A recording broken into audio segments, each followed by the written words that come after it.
Oh man, did y'all see what Dunbar did? Suck it, Seahawks. Wait, what? Oh, come on!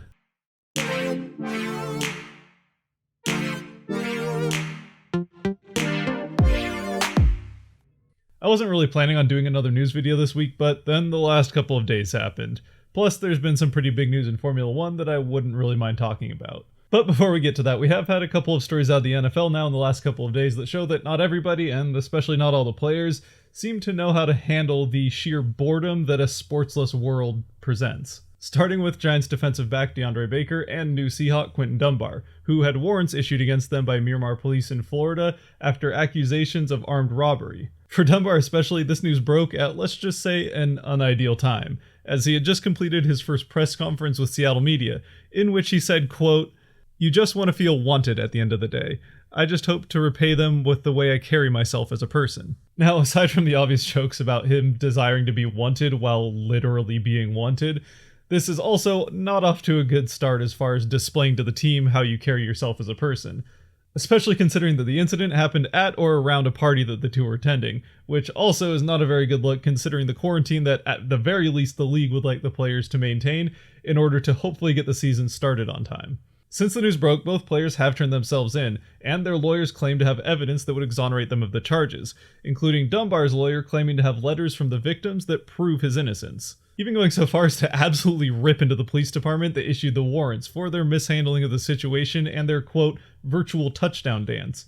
Specifically pointing out the admittedly at least unprofessional tweet that the department put out at the beginning of all this, in which they directly mentioned both the Giants and Seahawks. As always with stories that blow up out of nowhere like this, it's hard to know exactly where the truth lies this early on, as we saw just last week with the Earl Thomas situation.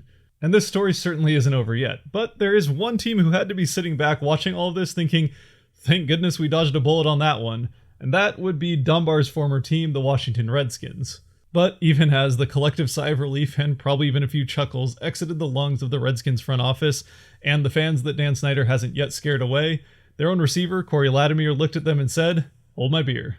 Once again, this is a developing story, so we will probably know more by the time I get this video out there, but all we know right now is that the former Giant was arrested Saturday morning on charges of second-degree assault, menacing, illegal discharge of a firearm, prohibited use of a weapon, and reckless endangerment, and is being held on a $25,000 bond. But even as these stories develop, even regardless of how many of these charges are upheld in the end, or whether or not these guys are available to play by the start of the season, this has raised questions of whether or not, once again, the NFL has an issue with violence, and maybe whether or not these teams should be monitoring or at least checking in more with these players in this unprecedented time with the quarantine.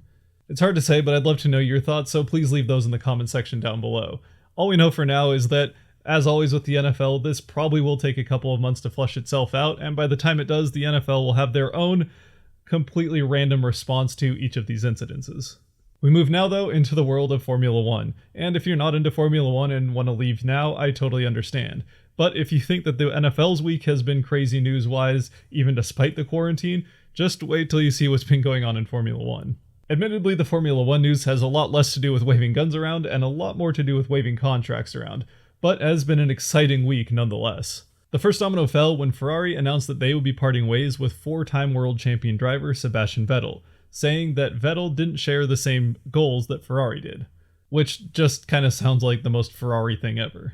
At first, the news came as quite a bit of a surprise, at least to me anyway. Although, maybe it shouldn't have, because it's no secret to anybody that has eyes anyway, that the 2019 season did not end ideally for Vettel and Ferrari. And it also seems like there was a little bit of tension going into the offseason. And now with some extra time to think about all that's happened, it maybe shouldn't again be that big of a surprise that this is the end of the result.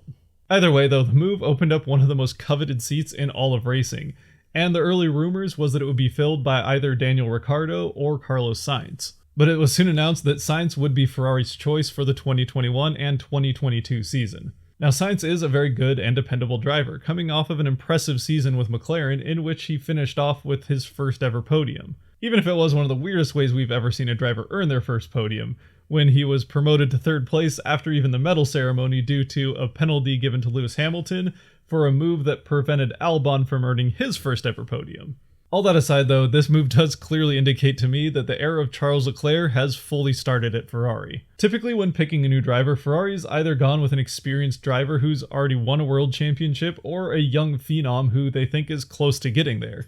And while I still do think Carlos Sainz is a fantastic driver, he doesn't really fit either of those roles. He's been in Formula 1 now for 5 years and only just got his first podium. This will be the first time he's ever been in a seat on one of the top teams. And look, obviously Ferrari thinks that he's a very good driver as well with plenty of potential. After all, they still want and need a lot of points out of that second seat if they're going to win that team championship that they want. It does seem clear though from this move, at least to me, that going forward Ferrari fully intends to have Charles Leclerc as their clear number one driver, much in the same way that Mercedes has had Lewis Hamilton as their number one, even if neither team will clearly state it in so many words.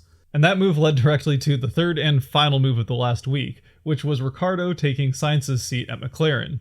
Ricciardo still very much wants to, and I think still definitely has the skill to compete for a world championship. And regardless of how questionable you think his decision to move to Renault was from an actually competing team, it was clear that he seemed to need a change of pace and went to the team with the open seat that he thought had the best chance of getting him there. But after last year, it seems like Renault is going to be struggling even to find podiums here and there, much less a world championship.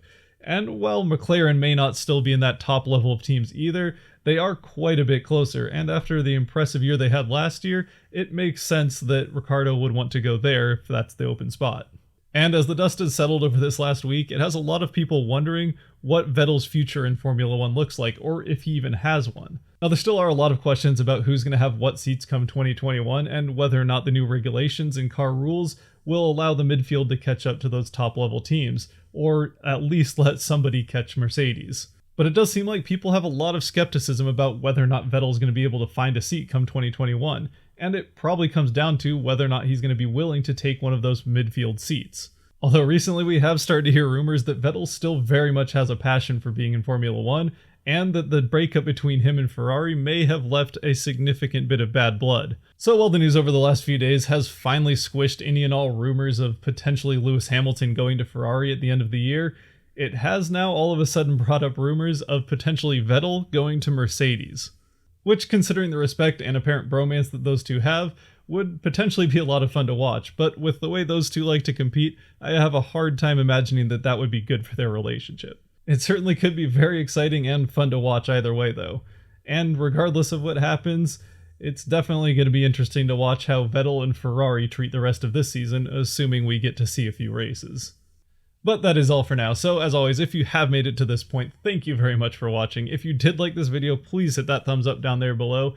If you really liked it and want to see more of my takes on the random goings-on in the sports world, the subscribe button will help you out with that. And if you have any comments or thoughts of your own on the news of this last week, or any suggestions for potential videos I should do, please leave those down in the comments section below. Otherwise, I'll see you next time, and stay safe. Peace!